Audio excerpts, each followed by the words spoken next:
Hi everybody, welcome to Amy Nolte Music.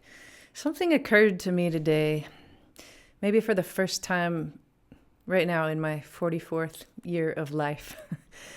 I had never really put my finger on it until today. I can remember when I was a teenager and I wanted so badly sometimes to play piano and sing, but for whatever reason I felt like I couldn't. My mom was in the kitchen making too much noise with dishes, my brothers were fighting. So oftentimes I would wait until everybody was asleep and then I would go and play the things that I had been wanting to play all day long. But even then I had to play quietly because everybody was asleep. When I went to college, it was a little bit different. There were these little coves of privacy called practice rooms. They had grand pianos inside of them, and they were amazing. They were everything to me. I could go there. I didn't have to worry about who was listening to me. I didn't have to worry about what they might think about how I was playing, how much noise I might be making, or whether or not I was bothering anybody. I'd venture to say that maybe a practice room is one of the most perfect little safe spaces that there is on this planet for a musician. It's a place without any judgment. I guess unless you judge yourself, which is all part of practicing, so that's okay. But it's a place for exploration and a place for finding who you are. I have a wonderful husband named John that I talk about from time to time on my channel. He's the reason I've been able to be a wife and a mother and keep a career all of these 25 years since we've been married. And he's been my champion ever since I met him. He's everything to me. He also loves to hear me play, and just about any time I sit down to play at the piano right here, he comes and sits over on the couch and reads a book for the whole time that I play. He always has, and I love that after 25 years, he still wants to do that he still likes to listen to me practice. Yesterday, I was sitting down and I was practicing just a little exercise that I've been working on that is tedious, but I feel like is really important for my own growth as a piano player and a musician. And John came to sit down and listen. I'd play slowly, scratch a little something in my notebook, turn on my metronome, practice a little more, scratch down a little extra something in my notebook, turn the metronome to a lower tempo, take my right hand out, just play my left hand, write more in my notebook, just tedious. And I knew that it wasn't anything that anybody should ever really want to listen to, but still John remained. And I knew that he must be thinking, why is Amy practicing this? Or I wonder what she's working on. And I knew he was wondering that. And I just kept on practicing for another 10 minutes or so. And then I took a break to stretch my fingers. And he did ask. I knew he was going to ask. But there was something inside of me that didn't want him to. It's a little bit hard to explain, but I kind of have a feeling that you might know what I'm talking about. Just because we share, you and I, the fact that we're musicians. And I guess maybe what I wanted from John in that moment was just silence when I finished playing. There was no way for him to know that. But me thinking about it today, I think I just didn't want him to say anything. Sometimes I don't mind talking about what I'm practicing, but sometimes I do. As an aside, later on last night, I sat down to work on a composition that I've been working on, and I probably worked for 45 minutes, and he just sat there listening, and when I was finished, he just said, "What should we get for takeout tonight?" That was perfect. When somebody sits down to write, they can type or they can scribble, and it remains private. Even when somebody paints, they're on the other side of the canvas, and unless somebody's behind them, nobody can see what they're painting. There's some element of privacy that remains.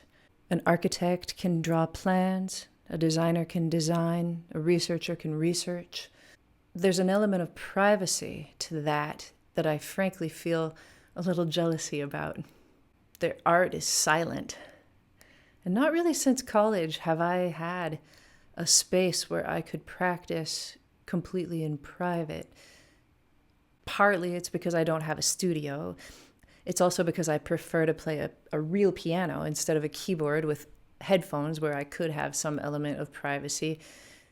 It's also because I live with people I've also just gone through a whole summer where everybody's home a lot. And now that it's the fall, I'll definitely be able to have more time alone. But in those rare moments when I am home completely alone, I kind of musically come alive. It's like I'm back late at night in my house as a kid when everybody's asleep, or in that little cove of a private practice room without judgment, without other ears on what I'm doing. It's when I can practice the most uninhibited, when I can be my most vulnerable, when I can try things. So I kind of wait for these moments and I capitalize on them, I guess, and I probably do my best practicing then. Now, I want you to know I will let John read the script for this video before I make the video to make sure that he's okay with it. But I know that he will be. I think he'll understand. He's no stranger to what it takes to make art. He's a magnificent writer. His own mother is a painter. And I'm always comfortable letting him know how I feel. And I don't want him to stop. Like I said, it means so much to me that he wants to come and sit over there and listen. There's just something intrinsically hard about making a kind of art that everybody can hear, that you can't hide. When I'm composing something, which is probably even more vulnerable, everybody in the house is going to inevitably hear bits and pieces of my composition as it develops over the weeks and months that I work on it. And that's fine. I mean, it is what it is, but I guess it does bother me sometimes. If I was a dancer, I don't know what I would do. If I were an actor, I'm not sure how I would practice alone. I mean, that's audible. A dance is visible. But it's hard to put your practice, your failures, your process right out there for other people to hear. And I guess I just wanted to let you know that you're not alone in that if you feel that. I don't think I've ever actually talked with anybody about it because I really never processed it fully until, well, probably not fully even now, but a lot. I never processed it a lot until today.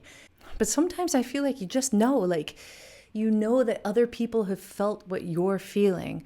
And I really think that in sharing this, some of you are maybe nodding your heads and just getting it because, like I said, we're musicians and we practice and we live in this world. Your experiences aren't going to be the same as my experiences, but I think that some of what I feel will definitely cross over into what you feel. That's part of what I love about just being a human, connecting over things that we understand and things that we don't understand and things that we're still working through. I think about all the artists from the beginning of time and their struggles in making their art. I think about all the people that have helped them along their journeys and hindered them along their journeys, and it just kind of makes me marvel. I'm grateful that you're making music. I feel like Mr. Rogers right now, talking to the camera, but I want you to hear me. I am grateful that you're making music, and I'm grateful to your partners, your kids, your parents, your roommates, the people that choose to live with you and love you because of your passion about your art and just for who you are. And if you don't have people in your life like this who give you the support that you need, I hope that you find them. I hope that you can find your John. I hope that you can find the inner strength that it takes to be vulnerable enough to practice in front of people sometimes and not be so worried about what they might think about your successes or your failures or your process. But I want you to know that you're in good company if you do feel those things, because I feel them too. And I also hope that you can find those quiet times when nobody's around, because I think we need them, whether it's in your studio, in your basement, in your headphones, in your practice room, when everybody's asleep, whatever it is for you. I hope you do find those quiet times, because I think it's really important to be able to be vulnerable with yourself and work on the things that you need to work on to make yourself a better musician and a better person. Thanks, everybody, for listening, and I'll see you next time on Amy Nolte Music.